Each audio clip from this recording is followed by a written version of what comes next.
Friends, welcome back. Today I want to talk to you about something that is happening right now, something very important that is largely flying under the radar of the mainstream corporate media, or when it is discussed in the most superficial technical terms imaginable. We are going to talk about Canada. We are going to talk about fighter jets. But really, we are talking about something much deeper. We are talking about the nature of empire. We are talking about the economic chains that bind smaller nations to larger ones under the guise of security. And we are talking about the desperate, often ruthless mechanisms of modern capitalism when it comes to the military-industrial complex. The story begins in Ottawa, but its roots, its real drivers, are found in Washington, in the boardrooms of Lockheed Martin, and in the systemic crisis of a global order that is straining at the seams. You see, for years, the narrative has been set in stone. The United States tells its allies what to buy, and the allies buy it.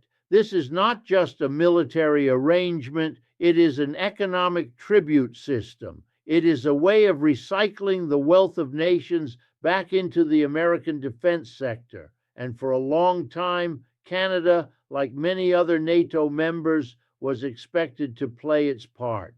The script was written long ago. Canada would purchase the F-35 Lightning II from Lockheed Martin, a massive multi-billion-dollar transfer of wealth from Canadian taxpayers to an American corporation. But something interesting has happened, something that disrupts the smooth functioning of this imperial machine. The Canadian government, facing rising costs, facing technical failures, and perhaps finding a sudden spine of sovereignty, has paused. They are looking at an alternative. They are looking at the Gripen, a fighter jet produced by the Swedish company Saab. Now, why does this matter to us? Why should we, as students of economics and critics of capitalism, care which machine of war a government chooses? We care because the reaction to this choice reveals the true face of the system. The moment Canada signaled it might choose the Swedish option, a deal that promises to build the jets in Canada, to create 10,000 jobs for Canadian workers, to give Canada control over its own software and mission data, the United States reacted not like a partner, but like a boss. We hear reports of warnings. We hear the name Trump surfacing in these discussions, not necessarily just the man himself, but the movement, the America First aggressive posture that weaponizes trade and defense deals. The warning is clear. If you do not buy our product, if you do not subsidize our industry, there will be consequences. Let us look at the economics of this. The F-35 is not just a plane, it is a platform of dependency. When you buy this aircraft, you are not just buying a tool for your pilots, you are buying into a proprietary software ecosystem that you do not control. The mission data files, the brains of the plane, are programmed in the United States. If Canada wants to change a threat parameter, if they want to adjust how the radar interprets a signal, they cannot simply do it themselves. They must ask permission. They must wait for an update from a lab in Florida or Texas. Think about what that means for a sovereign nation. It means your defense is not your own. It means your foreign policy is technically tethered to the whims of another power. This is technological feudalism. You are a vassal renting the sword from the Lord, and the Lord decides when and how the sword can be sharpened. Contrast this with the Swedish proposal. Saab comes to Canada and says, "We will give you the technology. We will build the factory here. Your workers will weld the metal. Your engineers will code the software." This is a classic example of what we call industrial policy, using government procurement to build domestic capacity. In a rational economic system where the goal is the well-being of the people, This would be the obvious choice. 10,000 high-paying manufacturing jobs, complete sovereignty over the equipment, a lower price tag. It is a no-brainer, but capitalism is not rational in that sense. Capitalism is rational only for the profit accumulation of the dominant players. And for Lockheed Martin and the U.S. state apparatus that serves it, the Canadian proposal to build Gripens is a threat, not a military threat. No one thinks Canada is going to invade the U.S. with Swedish jets, but an economic threat, a threat to the monopoly. The United States has spent decades consolidating the NATO alliance into a captive market for its weapons. We saw this with the pressure on Germany, on Poland, on the UK. Interoperability is the buzzword they use. They say, we must all have the same equipment so we can fight together.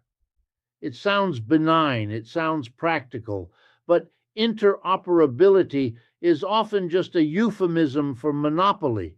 It means everyone buys American. If you buy Swedish or French or, heaven forbid, develop your own, you are breaking the chain. You are reducing the scale of production for American firms, which raises their unit costs and lowers their profits. So the pressure is applied, political pressure, diplomatic pressure, the threat that if you don't buy the F-35, you won't be fully integrated into NORAD. Let's unpack this NORAD argument because it is being used as a bludgeon against Canadian sovereignty. NORAD, the North American Aerospace Defense Command, is the joint U.S.-Canada organization that watches the skies. The argument from Washington is that only the F-35 can talk to American F-35s effectively, and therefore Canada must buy it to participate in continental defense. This is largely technical nonsense, of course. Data links are data links. A Swedish jet can transmit coordinates just as well as an American one if the protocols are shared. But the technical reality doesn't matter. What matters is the power dynamic. The U.S. is saying, this is our club. We own the clubhouse. We own the equipment. If you want to play, you pay our dues. And the dues are billions of dollars sent to Lockheed Martin. This brings us to the class dimension within Canada itself. Who benefits from the F-35 deal? The compradors, the consultants, the lobbyists, the localized supply chain partners who have already been integrated into the Lockheed Martin ecosystem. They are screaming loudly right now. They are writing op-eds in the national newspapers saying that Canada will be left behind if it doesn't buy the American jet. But left behind by whom? Left behind from what?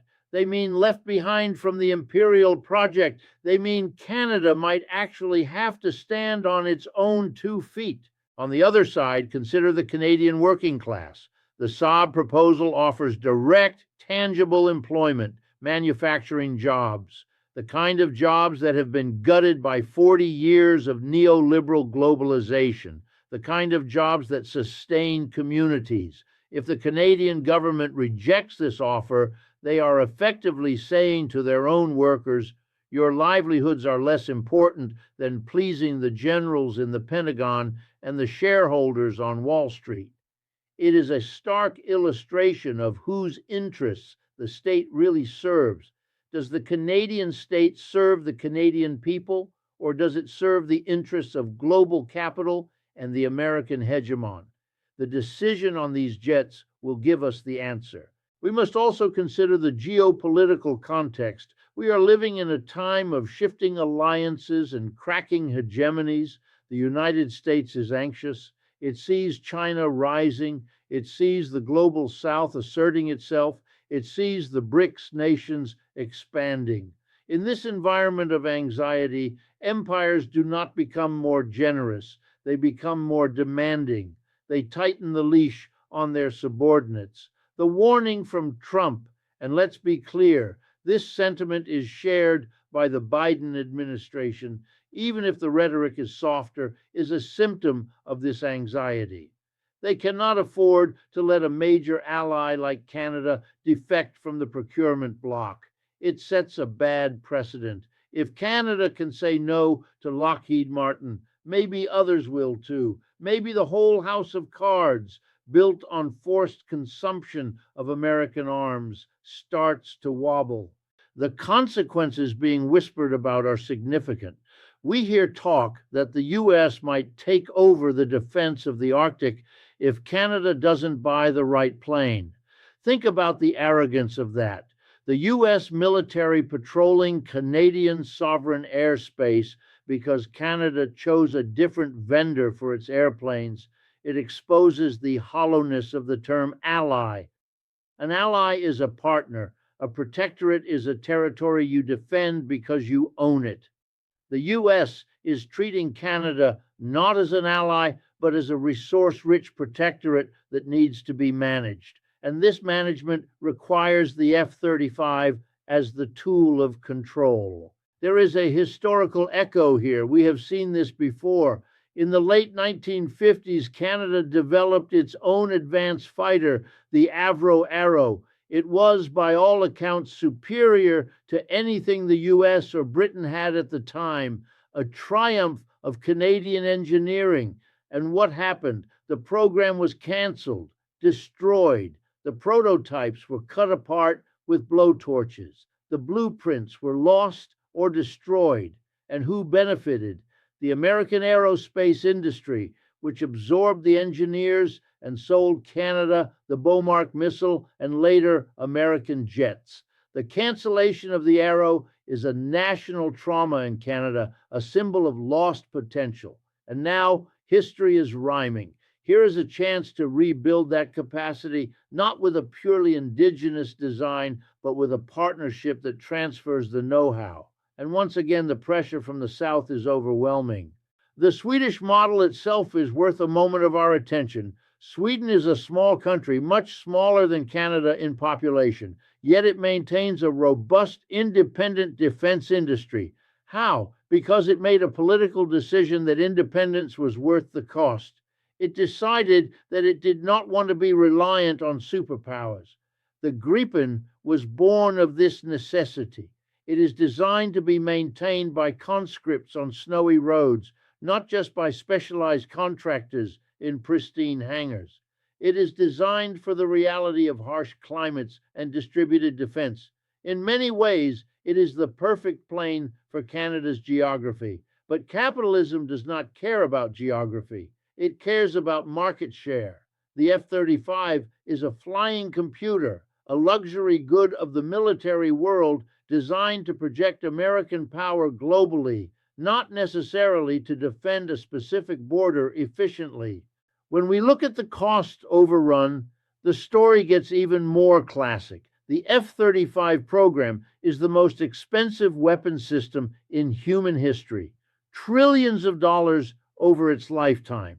The costs keep rising. The sustainment costs, the price to keep the thing flying, are astronomical. For a country like Canada, with a relatively small defense budget, the F-35 is a budget eater. It will consume funds that could go to healthcare, to housing, to education. It is a parasite on the public purse.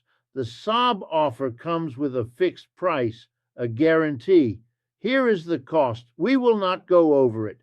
In a rational market, the buyer would jump at the fixed price. But the military market is not a market. It is a racket.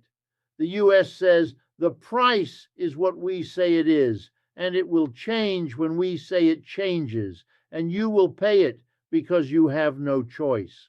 And let's talk about the bold strike Canada is making by even considering this. It is bold only because the chains of subservience are so heavy.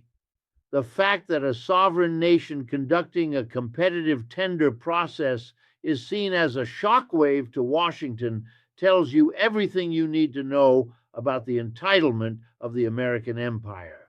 They feel entitled to your tax dollars. They feel entitled to your defense policy. When a Canadian politician stands up and says, "Wait a minute, Maybe we should get the best deal for our people. Washington reacts with shock and anger. How dare they? Don't they know who keeps them safe? This is the language of the abuser. I keep you safe, so you do what I say. But safety from whom and at what cost? The irony is that by forcing the F-35 on allies, the U.S. is actually weakening them. It is draining their budgets, making them reliant on a single point of failure, the U.S. supply chain, and preventing them from developing their own industrial bases. A Canada that builds its own jets is a stronger Canada. A Canada that rents American jets is a weaker Canada, a dependent Canada. And perhaps, just perhaps, that is the point. A weak, dependent ally is easier to control. A strong, independent ally might say no to the next foreign adventure. They might say no to the next demand for resources. Sovereignty is a dangerous thing for an empire. It is a virus that can spread. So as we watch this drama unfold, do not get lost in the technical specs. Do not get lost in the arguments about stealth capabilities or radar cross-sections. Those are distractions. Look at the money. Look at the power. Look at the jobs. Look at who is threatening whom. The F-35 versus Gripen debate is a case study in the political economy of imperialism. It is a test of whether a nation can prioritize the economic needs of its own working class, the 10,000 jobs, the industrial development over the demands of a foreign hegemon. It is a test of whether democracy means the people decide how their money is spent, or whether it means the people get to vote on which politician will sign the check to Lockheed Martin. If Canada capitulates, if they bow to the pressure and buy the F-35, it will be business as usual. The wealth will flow south. The jobs will not materialize. The dependency will deepen. But if they choose the Gripen, if they actually go through with this bold strike, it will send a signal that the old order is cracking. It will show that even the closest allies are starting to calculate the costs of American friendship and finding them too high. And that, my friends, is why Washington is terrified. Not because of a plane, but because of the precedent of independence. We have to understand that these military contracts are the glue of the Western alliance. They are not just about defense. They are about economic integration. When you integrate a country's military into your own industrial base, you make war unthinkable between you, yes, but you also make independence impossible for them. You lock them into your technological trajectory. If the U.S. decides to upgrade the F-35, Canada must pay for the upgrade. If the U.S. decides to retire a part, Canada must replace it. It is a subscription service for national security with no option to unsubscribe without losing your defense capability entirely. This is the model of software companies applied to nation states. It is the Apple model of warfare. Walled gardens, no right to repair, total control by the vendor. The Saab Gripen represents the open source alternative in this analogy, or at least the right to repair alternative. It offers technology transfer. It offers the keys to the car. And just like big tech companies fight against the right to repair, the U.S. military-industrial complex fights against technology transfer. They want to keep the black box closed. They want to be the only ones who know how it works, because knowledge is power, and they do not want to share power. They want to rent it out. Now, I want you to think about the Canadian worker in this scenario. Imagine a machinist in Quebec or Ontario. Under the Gripen deal, that machinist has a secure job for 20 years, building high-tech components, learning advanced aerospace skills. That job supports a family. It supports a local economy. Under the F-35 deal, that job does not exist. Instead, the tax money that machinist pays goes to a worker in Texas or California. Or more accurately, a slice of it goes to a worker in Texas, and a massive chunk goes to a hedge fund manager who owns Lockheed stock. The Canadian worker is paying for their own unemployment. They are subsidizing the very system that hollows out their own industrial base. This is the absurdity of it. This is the contradiction. And the politicians know this. They know the economic argument for the Gripen is stronger. You can see it in their hesitation. You can see it in the delays. They are caught between the rock of economic reality and the hard place of imperial pressure. They know that if they choose the Gripen, they win votes at home from workers, but they lose favor in Washington.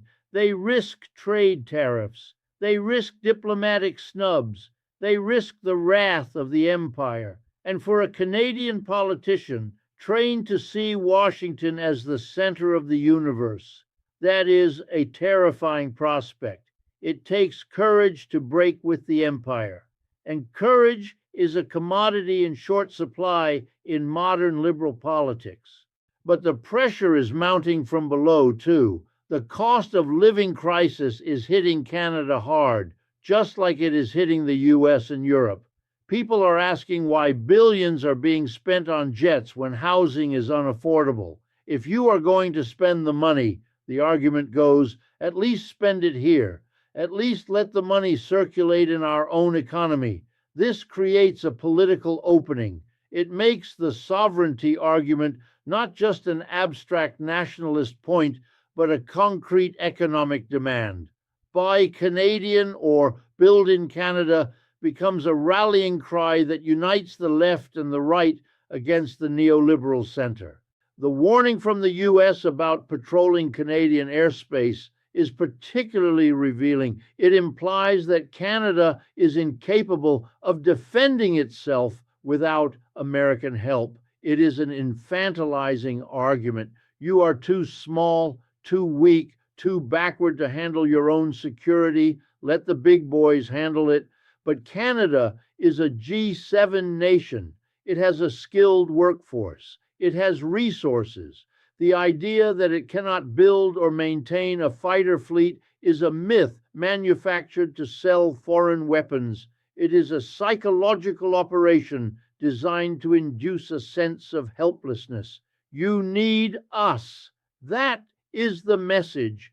And like an abusive partner, the empire works hard to destroy the self-confidence of its subjects so they never think they can leave. This brings us back to the F-35 itself. It is a troubled plane. It has a long history of defects, engine fires, software glitches, oxygen supply problems. It is a jack of all trades, master of none design, compromised by the need to serve the Air Force, the Navy, and the Marines all at once. By locking Canada into this platform, the U.S. is also exporting its own procurement failures. It is spreading the risk. If the F-35 fleet is grounded because of a defect, the entire alliance is grounded. There is no diversity, no redundancy. Everyone falls together. The Gripen offers strategic diversity. It means that if the F-35 has a problem, there is another aircraft that can still fly. But the U.S. strategic planners don't want diversity. They want uniformity. They want a single, controllable battle space. We must also touch upon the threat that these jets are supposed to counter.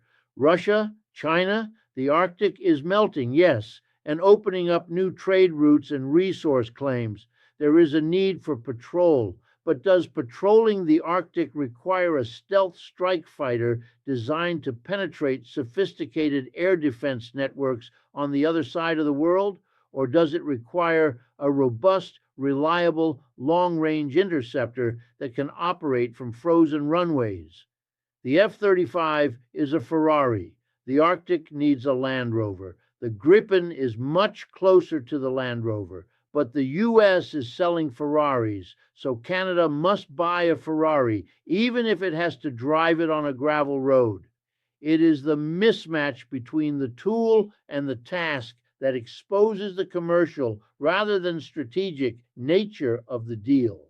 So, Where do we go from here? The decision has not been finalized. The tension is in the air. The lobbyists are working overtime. The threats are being whispered in the corridors of power. But the fact that we are even having this conversation is a sign of the times. It is a sign that the American consensus is fraying. Nations are looking for alternatives. They are looking for better deals. They are looking to regain some control over their economic destiny. Canada's choice will be a bellwether. If they choose Gripen, it will embolden others. It will be a victory for industrial sovereignty over imperial integration. If they choose the F-35, it will be a victory for Lockheed Martin and the status quo. But even if they choose the F-35, the cracks have been exposed. The public has seen the bullying. They have seen the price tag. They have seen the alternative that was rejected. And that knowledge does not go away. It accumulates. It builds skepticism. It builds resentment. And eventually that resentment finds a political outlet. The empire can force the sale, but it cannot force the loyalty. It can extract the money, but it loses the trust. And in the long run, an empire without trust is an empire built on sand. We will continue to watch this closely because this is not just about planes. It is about the struggle for a world where economies serve people, not corporations, where nations interact as equals, not as masters and servants. It is about the possibility of a different kind of internationalism, one based on mutual benefit and respect rather than coercion and exploitation. The Canada fighter jet deal is a microcosm of this global struggle, and that is why we must pay attention. That is why we must not let them bury this story in the back pages of the business section. It belongs on the front page. It belongs in the center of our political debate because it asks the fundamental question: who rules, the people or the profits? Stay tuned because this story is far from over. The pressure will intensify. The stakes will get higher, and we will be here to analyze it, to critique it, and to expose the mechanisms of power that drive it. Thank you for listening.